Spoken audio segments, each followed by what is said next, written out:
আজকে আমি আপনাদের সাথে একটি গল্প গল্প শেয়ার করব। আঞ্চলিক ভাষায় আমরা বলি এটাকে কিচ্ছা। কিচ্ছা অনেক সময় আমাদের রূপক করতে ব্যবহৃত হয়, বিশেষ করে আঞ্চলিক গ্রামগঞ্জে আমরা যে কিচ্ছাগুলো শুনে থাকি আমাদের মুরব্বিয়ানদের কাছ থেকে, সেগুলো নিতান্তই নিছক অনেকটা একটু রসিক গল্পের মতো শোনা যায়।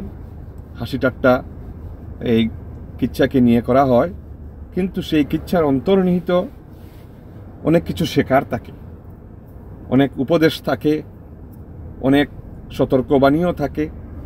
তো সেটা হয়তো আমরা ছোটোবেলায় যখন অনেক কিচ্ছা শুনেছি, আমাদের মুরব্বিয়ান যারা ছিলেন ওনারা গত হয়ে গেছেন, যারা আমাদের দাদা দাদি নানা নানি তাদের কাছ থেকে এইগুলো আমরা যখন ছোটোবেলায় শুনতাম তখন অনেক হাসতাম, ওদেরকে নিয়ে অনেক ঠাট্টা করতাম। তো তখন তো আর তার অনেক অন্তর্নিহিত কথাগুলো বুঝতে পারতাম না, কিন্তু আজকে বয়সের একটি প্রান্তে এসে আমরা কিন্তু সেই কিচ্ছার সাথে বাস্তবের অনেক ঘটনার মিল খুঁজে পাই।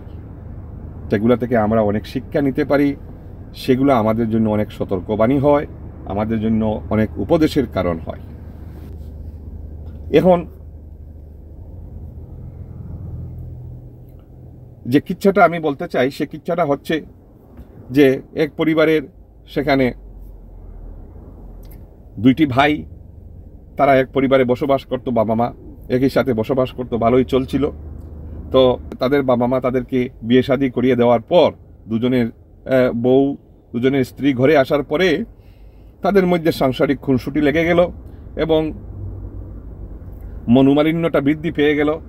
এবং এগুলো বাবা মা পর্যবেক্ষণ করার পর তারা চিন্তা করলেন যাতে করে ভবিষ্যতে তাদের মধ্যে আর মনোমালিন্য দীর্ঘতর না হয়, সেই জন্য বললেন যে তোমরা এক কাজ করো, হ্যাঁ তোমরা ঠিক আছে যার যার একটা আলাদা সংসার পেতে নাও, পৃথক হয়ে যাও এবং যার যার ভাবে চলতে থাকো, এতে করে তোমাদের মধ্যে সৌহার্দ্য ভ্রাতৃত্ব ঠিক থাকবে এবং তোমাদের মধ্যে যে অমিল, মতের অমিল, মনের অমিল, এই ভ্রাতৃত্বের মধ্যে দূরত্ব, এগুলো আর সৃষ্টি হবে না, এগুলো আর বৃদ্ধি পাবে না।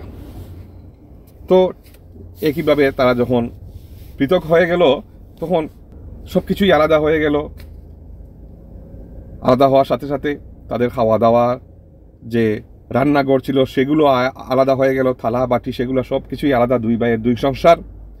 তো কোনো এক সময়ে এক ভাই তার স্ত্রীকে নিয়ে এই রান্নাঘরে বসে তারা খেতে বসেছে। তো সেই সময় ওই তাদের স্বামী স্ত্রীর মধ্যে আলাপ চলছে যে কেমন হয় সংসারের মধ্যে যদি একটা গরু বা গাভী কিনা হয়, তাহলে আমাদের সংসারে এই যে অনেক উপকারে আসবে, সেই গৃহস্থালীর অনেক কাজে আসবে, গৃহস্থালীর অনেক কাজে আসবে। আমাদের বাচ্চা কাচ্চা যদি হয় তাহলে সেটা থেকে দুধ পান করতে পারবে, আমরাও এই দুধ অনেক সময় বিক্রি করে আমাদের সংসারের বাড়তি কোনো কাজে সাহায্য করতে পারবো, আর আমরাও মোটামুটি একটা সচ্ছলতার দিকে এগিয়ে যাবো। এই ধরনের তারা কথাবার্তা বলছে স্বামী স্ত্রীর মধ্যে। তো যেহেতু দুই ভাই দুই পৃথক, তখন অপর ভাইয়ের সেই স্ত্রী রান্নাঘরের পাশে ঝাপটি মেরে বসে সে ওই কথাগুলা শুনছে।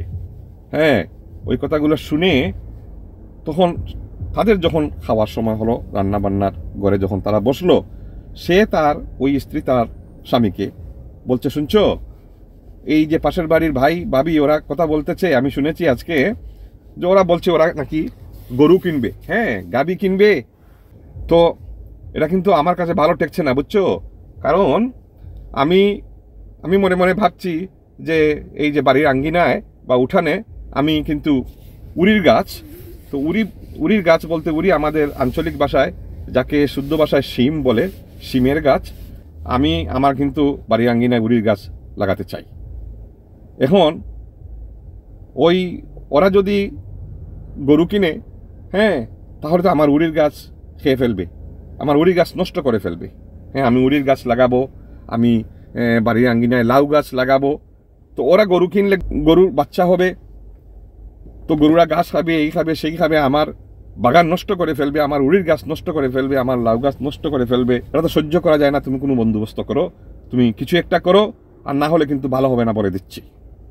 তো এই কথা শুনে এই যে ভাই, অপর ভাই, সে বলল সত্যি নাকি, এরকম ওরা বলেছে নাকি?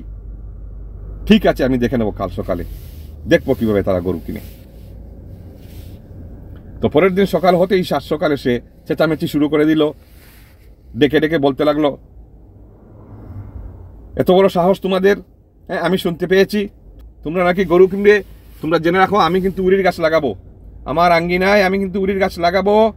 তোমরা গরু কিনবে, তোমাদের গরু যদি আমার উড়ির গাছ নষ্ট করে ফেলে, তাহলে কিন্তু আমার থেকে আর খারাপ কেউ হবে না, আমি তোমাদেরকে দেখে নেব। তার পিছনে তার স্ত্রী ছিল, সেও ওকে ইন্ধন দিতেছে, হ্যাঁ হ্যাঁ সত্যি উড়ির গাছ লাগাবো আমি, হ্যাঁ এখানে আমারও হক আছে, আমার এই আছে, আমার দাবি আছে, হ্যাঁ লাউ গাছ লাগাবো। ওনারা গরু কিনবেন, যাচ্ছে তাই করবেন, আমার উড়ির গাছ নষ্ট করবে, লাউ গাছ নষ্ট করবে, সেটা হতে দেওয়া যাবে না। তো ওই পার থেকে ওর অপর ভাই এসেছে, সাথে ওর স্ত্রী। হ্যাঁ, ও বললো, কি হয়েছে তোর? তুই চেঁচামেচি সাত সকালে কি লাগিয়েছিস? হ্যাঁ, সাত সকালে তুই চেঁচামেচি শুরু করছস, কি হয়েছে? ওরে, শুনেছি তুমি নাকি গরু কিনবে। তুমি গরু কিনলে আমি যে উড়ি গাছ লাগাইব, আমার উড়ি গাছ যে খেয়ে ফেলবে, সেটা কি তুমি ভেবে দেখেছ? অপর ভাই বললো, তোর কি হয়েছে? তোর মাথা পাগল হয়েছে নাকি? আমি গরু কিনবো, আমি তো এখনো পর্যন্ত গরু কিনি নাই।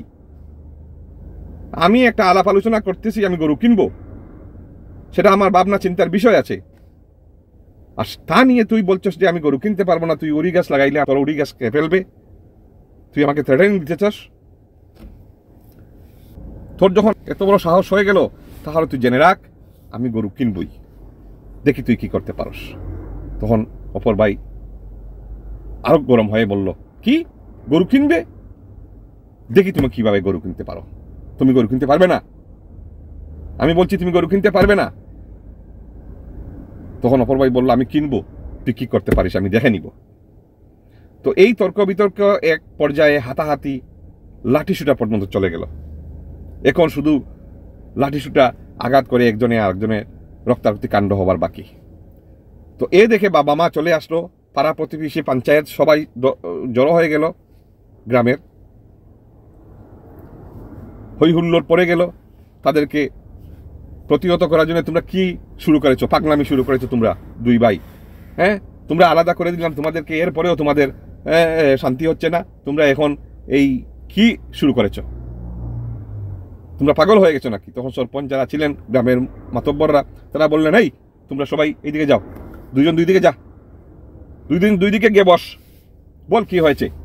তখন একজন বলল যে, আমি শুনেছি উনি গরু কিনবে, আর আমি যে উড়ি গাছ লাগাইবো, আমি যে লাউ গাছ লাগাইবো, ওইটা যে খাইয়া নষ্ট করবে, সেটার ব্যাপারে এটা আমি সহ্য করতে পারবো না। তখন অপর ভাইকে জিজ্ঞাসা করলেন। অপর ভাই বললো, এই কি সাত সকালে এসে পাতা পাগল হয়ে গেছে, আমাকে এইরকম বলতেছে। আমি বলছি কিনবো, কিন্তু এখন তো সে বলতেছে তার উড়ি গাছ খাইলে সে দেখবে কিভাবে আমি গরু কিনি, এখন তো আমি বলছি আমি কিনবো। তখন মুরব্বীরা বললেন, এই পাগলের দল, এই বুকার দল, এই তুই কি উড়ি গাছ লাগাইছস এখন পর্যন্ত? তোর ভাই কি গরু কিনছে এখনো পর্যন্ত?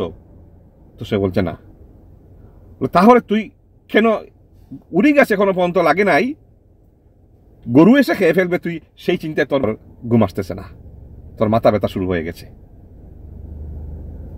আর এই নিয়ে তুই ঝগড়াঝাটি পর্যন্ত।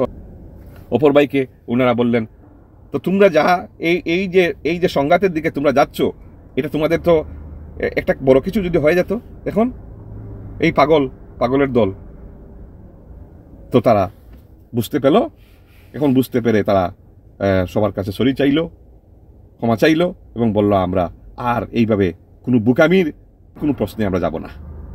এই বুকামির প্রশ্নে যাওয়ার কারণে আমাদের আজকে দুই ভাই মধ্যে আজকে হানাহানি পর্যন্ত হয়ে যেতে পারত। তো সম্মানিত ভাই বন্ধুরা, দেখেন কোথায় উড়ি গাছ আর কোথায় বা গরু, দুই ভাই একেবারে মুখোমুখি সংঘর্ষে চলে এসেছে। এই যে জিনিসগুলা, এই জিনিসটা থেকে আমরা যে শিক্ষাটা নিতে পারি, এই যে রূপক জিনিসটা থেকে আমরা যে শিক্ষাটা নিতে পারি, যে বাড়ির উঠান ফাঁকা, না উড়ি গাছ লাগছে, না ও গরু কিনছে, কিন্তু অযথা কোনো একটা জিনিসকে ইস্যু করে যে তর্কের মাধ্যমে তারা জড়িয়ে গিয়ে সেটাকে বিভিন্ন ধরনের বিভিন্ন পুঁজি করে শেষ পর্যন্ত হাতাহাতি এবং হানাহানিতে চলে গেছে। সেই যে জিনিসগুলো আমাদেরকে কি শিক্ষা এটা দেয় না যে আমাদের বুকামির দণ্ড শেষ পর্যন্ত এমনও হতে পারত বা এমনও হতে পারে বা এমনও হয় যে আমাদেরকে সেগুলা মাসুল দিতে গিয়ে অনেক সময় পস্তানো ছাড়া আর কোনো কিছু উপায় থাকে না।